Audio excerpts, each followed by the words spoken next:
আসসালামু আলাইকুম বন্ধুরা, আশা করি সবাই সুস্থ আছেন। বন্ধুরা, গত সোমবার 20 এপ্রিল আমিরাত থেকে মার্কিন ঘাঁটি সরিয়ে নেওয়ার দাবি সংযুক্ত আরব আমিরাত থেকে মার্কিন সামরিক ঘাঁটিগুলো সরিয়ে নেওয়ার সময় এসেছে বলে মন্তব্য করেছেন দেশটির প্রভাবশালী রাজনৈতিক বিশ্লেষক ও senior scholar doctor Abdul Khaleq Abdullah. আমিরাতের নীতি নির্ধারক মহলের ঘনিষ্ঠ হিসেবে পরিচিত এই একাডেমিক মনে করেন, মার্কিন ঘাঁটিগুলো এখন আর কৌশলগত সম্পদ নয়, বরং আমিরাতের জন্য একটি বোঝায় পরিণত হয়েছে। সামাজিক যোগাযোগ মাধ্যম এক্সে দেওয়া এক পোস্টে তিনি সরাসরি উল্লেখ করেন, ইরান সহ বিভিন্ন আঞ্চলিক সংকটে আমিরাত প্রমাণ করেছে তারা নিজেদের রক্ষা করতে সক্ষম, ফলে ওয়াশিংটনের ওপর সামরিকভাবে নির্ভরশীল থাকার প্রয়োজনীয়তা ফুরিয়ে আসছে। মধ্যপ্রাচ্যের গত এক মাস ধরে যত সংঘাত হয়েছে তার জন্য একমাত্র দায়ী আমেরিকা। দায়ী কারণ আমেরিকা ও ইসরায়েল যুদ্ধ শুরু করে কিছুদিন পরপর মধ্যপ্রাচ্যকে সংকটে পালিয়ে আরব দেশগুলোকে ক্ষতিগ্রস্ত করছে, আর এই ক্ষতির মাধ্যমে মধ্যপ্রাচ্যের অর্থনীতিতে বড় ধরনের ক্ষতির প্রভাব পড়ে।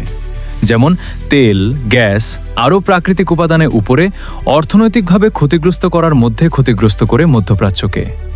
আব্দুল খালেক আবদুল্লার মতে বর্তমানে আরব আমিরাতের প্রধান লক্ষ্য হওয়া উচিত আমেরিকার কাছ থেকে কেবল অত্যাধুনিক অস্ত্র ও প্রযুক্তি সংগ্রহ করা, কোনো সামরিক উপস্থিতি বজায় রাখা নয়। তবে এই বক্তব্যের বিপরীতে ভিন্ন মত প্রকাশ করেছেন আরেক বিশিষ্ট বিশ্লেষক নাদিম কোতেইচ। তিনি মনে করেন, ওয়াশিংটন ও আবুধাবির সম্পর্ক কেবল সামরিক ক্ষেত্রে সীমাবদ্ধ নয়, বরং প্রযুক্তি, শিল্প এবং অর্থনীতির প্রতিটি স্তরে যুক্তরাষ্ট্র একটি নির্ভরযোগ্য মিত্র হিসেবে নিজেকে প্রমাণ করেছে। তাই তাড়াহুড়ো করে কোনো সিদ্ধান্তে পৌঁছানো সম্পর্কের দীর্ঘমেয়াদী ক্ষতি করতে পারে বলে তিনি সতর্ক করেন। 28 ফেব্রুয়ারি থেকে শুরু হওয়া ইরান ও ইসরায়েল যুক্তরাষ্ট্র যুদ্ধের সংযুক্ত আরব আমিরাত ভয়াবহ অর্থনৈতিক ও নিরাপত্তা সংকটের মধ্য দিয়ে যাচ্ছে। যুদ্ধের শুরু থেকে ইরান আমিরাতকে লক্ষ্য করে কয়েকশো ড্রোন ও ব্যালিস্টিক ক্ষেপণাস্ত্র নিক্ষেপ করেছে। যদিও এর অধিকাংশই প্রতিহত করা হয়েছে, তবুও দুবাই ও আবুধাবির পর্যটন, আবাসন এবং শেয়ার বাজারে এর চরম নেতিবাচক প্রভাব পড়েছে। যুদ্ধের কারণে এরই মধ্যে দুবাই ও আবুধাবি স্টক এক্সচেঞ্জ থেকে বিপুল অঙ্কের মূলধন হারিয়ে গেছে এবং হাজার হাজার ফ্লাইট বাতিল হয়েছে।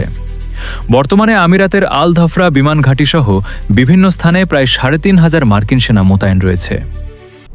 বন্ধুরা, ভিডিওটি ভালো লাগলে অবশ্যই একটা লাইক তো আমি পাওনা দিলাম। বন্ধুরা, আরও এরকম ভিডিও পেতে চাইলে অবশ্যই চ্যানেলটি সাবস্ক্রাইব বা ফলো করে রাখুন। বন্ধুরা, আজকের মতো বিদায়। আল্লাহ হাফেজ।